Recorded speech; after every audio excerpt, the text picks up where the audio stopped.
mundo na vida já passou por aquela situação que algum tempo depois se arrependeu ou falou que realmente não era aquilo que a pessoa realmente queria fazer, queria ter feito. Geralmente são situações que a gente diz que a gente foi reativo, né? Ou que a gente agiu de uma forma que não era a melhor forma que a gente realmente gostaria de ter agido. E vários outros momentos, às vezes, muito mais presentes. Como, por exemplo, um vício, um hábito que é de alguma coisa que a gente queria estar fazendo, ou que a gente não queria estar fazendo e que a gente acaba não conseguindo executar, né, na prática. E é sobre isso que a gente vai falar no vídeo de hoje. Eu me chamo Vitor, esse aqui é o canal Eu Sou, e aqui a gente investiga quem somos, o que a gente está fazendo aqui, o que é isso tudo que a gente está vivendo. E na investigação de hoje, a gente vai falar um pouco sobre o ego. O ego, ele é criado pela mente, né, uma entidade mental, que ele é nutrido, ele é alimentado por verdades, por interpretações, por narrativas que a gente aceita num determinado momento, né? A gente integra aquela informação naquele determinado momento e a partir dali o ego começa a encarar aquilo como uma verdade absoluta, né? Como algo que não muda, porque o que é o ego? O ego é um mecanismo da mente para sobrevivência, né? Para economia de energia. Então a mente ela precisa ter uma forma de automatizar os processos, né? Porque se ela tivesse que processar 100% tudo que ela tem, que a gente tem que fazer, todas as informações que estão acontecendo ali no dia a dia, não iria conseguir desempenhar o máximo, né, do potencial ali de desempenho do nosso intelecto. O ego, ele tá ali o tempo todo para fazer com que a gente desempenhe melhor. Só que para chegar nesse lugar de economia de dados, de energia, né, ele precisa fazer algumas pré-considerações antes de tomar determinadas decisões, antes de avançar numa determinada ação ou na ausência de uma determinada ação. E essas pré-considerações são basicamente pegar aquilo que foi integrado num determinado momento e reproduzir aquela informação de forma contínua, sem que aquilo mude. Porque para mudar vai precisar de mais processamento. Então, a fim de economizar, ele está sempre o tempo todo ali trazendo uma repetição, uma reprodução de padrões, né, de movimento que foram integrados naquele determinado momento. E o desafio está na gente conseguir identificar esse mecanismo como sendo um mecanismo de otimização mesmo, e não como sendo a verdade absoluta. Esse é o ponto. Quando a gente se identifica com o ego, quando a gente se identifica com a mente, a gente está identificado com uma ferramenta, com um mecanismo, e não com o que era realmente para a gente se identificar, que é a nossa essência, a nossa consciência, quem nós somos. Por exemplo, imagina que você é um fumante e você já fuma há um tempo e você já está começando a ter consequências negativas desse vício. Você já está tendo problema na circulação, problema de respiração. Então, quando você chega nesse lugar, a sua consciência começa a vir falando assim: cara, para de fumar, né? Pô, diminui o cigarro, né? Faz algum movimento, porque isso já está dando ruim. A sua consciência fala isso. Mas o que acontece na prática?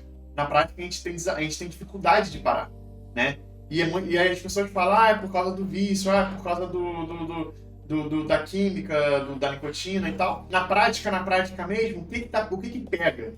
É o ego. O que pega é que você nutriu ele, né? Você fortaleceu ele nesse terreno do cigarro ali, do vício, né? Você nutriu ele tanto, você fortaleceu ele tanto, você confirmou tão fortemente ali que aquela ação, aquele movimento de acender o cigarro era um movimento benéfico, né? Porque você estava fazendo aquilo, estava se sentindo bem. E ele falou, não, então beleza, então já vou mandar isso aqui de forma totalmente automatizada para você. Então, tipo assim, não vai ter nem questionamento. É tipo assim, vontade de fumar, acender o cigarro, fumou. Vontade de fumar, acender o cigarro, fumou. Automatização de processo. Automatização de desempenho.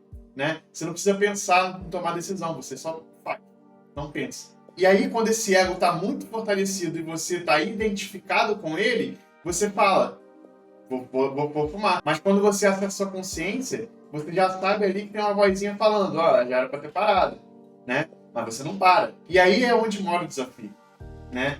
A gente não está acostumado a dizer não pro ego. A gente não está acostumado a dizer não para esse mecanismo que faz a gente sobreviver. Nossa natureza não está acostumada a fazer isso. né? Então, qual que é a investigação? A investigação é investigar a consciência. Investigar, tipo assim, perceber que a consciência é o que está realmente manifestando quem eu sou. É dali que eu tenho que consultar qual decisão eu vou tomar, né?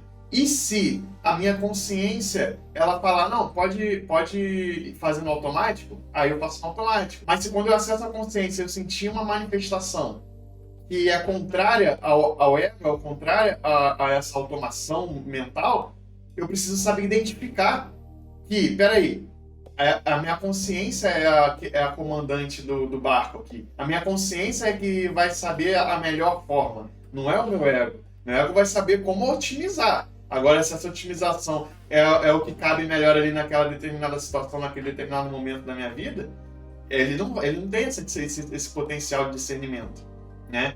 Então, a consciência, investigando a consciência, ganhando intimidade com ela, se identificando cada vez mais com ela, que você começa a perceber que, opa, peraí, o ego tá falando para fumar, mas eu já tô conectado com a minha consciência, então para mim agora eu já consigo falar não para ele e consigo fazer diferente, né? E aí você vai fazendo diferente, o ego vai relutando ali, né? Vai sentindo aquela dor, né? De tipo assim, caraca, eu tô gastando muita energia, A sensação que dá ali é de morte, né? Caraca, eu vou morrer, né? Porque o ego tá ali lutando pela sobrevivência. Mas se você se mantém firme ali no exercício de reconhecimento de quem você é, da sua essência, disso tudo que a gente está falando, que a gente fala aqui no canal, você começa a se fortalecer contra o seu ego, começa a utilizar ele da forma como ele foi feito para ser utilizado, que é otimizar ali os processos, né? Por exemplo, se a sua consciência ela manifesta a vontade de fazer o bem, né, em determinados momentos, o que o ego vai fazer? Ele vai trazer esse movimento de fazer o bem no automático. E aí você começa a fazer coisas que te geram benefício, né? E não coisas que te trazem para baixo, que te geram sofrimento, né? Então é ali que você começa a realmente usar as ferramentas, né, mentais ao seu favor, e não para ficar fortalecendo uma ilusão, fortalecendo uma ignorância de uma época da vida que você era um pouco mais ignorante, você tinha menos consciência, né? Por exemplo, você fumou na época, era uma coisa legal, você não tinha consciência, você não... Mas aí, conforme foi passando o tempo, seu corpo foi começando a pedir, pô, peraí, dá uma parada. Você foi ganhando consciência, seu corpo foi te mandando essa sinalização, e agora você, né, tem essa opção, né, de parar de forma mais consciente. Então é isso, né? Toda vez que você perceber que você está muito reativo, que você está fazendo uma coisa que, pô, no dia seguinte você para e pensa, pô, por que eu fiz isso e tal, você começa toda vez que você perceber que a sua consciência está mandando uma informação que você, na prática, você está tendo dificuldade de colocar, a única coisa que você precisa lembrar é quem é você. Quem é que realmente manifesta a sua identidade. Quem é que manifesta realmente quem você é. É o seu ego? É aquela reatividade? Ou é a sua consciência? Ou é a sua essência? A sua consciência, ela realmente pede para você pegar uma pedra e tacar nos outros, pede para xingar, pede para... Enfim. Ou a sua consciência pede para que você dê um passo atrás e reflita, contempla, silencia, né? Então é nesses lugares que a gente vai exercitando a nossa consciência, vai exercitando esse reconhecimento do eu sou, e vai ficando mais nítido com o passar do tempo que todas essas reações, todos esses movimentos, provavelmente foram coisas que foram colocadas pra gente lá atrás, lá no início, na infância, né? De algum padrão repetitivo que a gente via, que a gente observava dos nossos pais, de algum parente, e aí o nosso mecanismo mental automatizou aquilo e colocou aquilo como natural pra gente, para que a gente não economizasse energia toda vez que aquilo acontecesse, toda vez que aquela situação acontecesse específica, a gente ia lá e reagia daquela forma, né? Então hoje a gente está ganhando essa consciência e a gente vai exercitar isso para dentro, sempre puxando o que a nossa verdadeira essência, a consciência, pede para que a gente faça, e passa a ficar cada vez mais nítido o lugar do ego, né? O lugar que esse mecanismo tem que estar. E que isso não é quem a gente realmente é.